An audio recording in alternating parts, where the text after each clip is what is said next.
So how does optimization generally work when a player creates large structures? Do you switch from actor to static mesh instances when they are far away? So no, we don't, because the way it works is so parts of buildings are always static meshes. So the parts that don't move are always static meshes, and the parts that do move are instanced meshes. So they're like using how do I explain this? It's like GPU magic, I guess is the best way to explain. Like there's techniques and stuff where we can optimize like how stuff is animated. So for instance, all the animations in 1.0, they won't, well, I say all, I don't know if Ben actually got around to fix all of them, but the majority of animations in 1.0 for machines, they're animated using, they're animated on the GPU. So they're not animated using scale meshes and like that, which makes them way more optimized and makes it so that like, vertex animation is what it's called.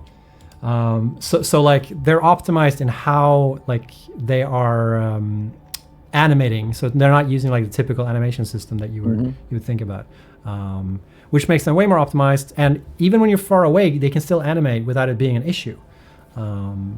That's how they work in 1.0. That's not how they work in Update 8, by the way.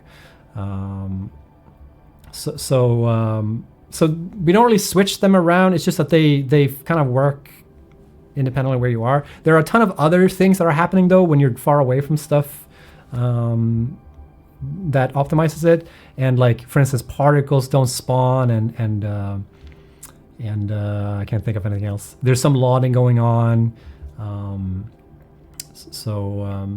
We can maybe talk more about this during the dev stream actually, if because that's actually a really interesting topic, I think, like how we make everything run smooth, because it's like hard to give a good like this is how it works, because there's many different solutions that we've implemented to be able to do the stuff that we do, and the way like how we transmit stuff to the GPU and that kind of stuff to make it work, because there's many different ways to do the same thing when it comes to programming and like and specifically in game development. There's a lot of different ways to do the same thing, and they all have trade-offs, sort of like whether it's like a visual thing or if it's like, you know, we can't do another thing, for instance. So like it's a pretty complicated subject.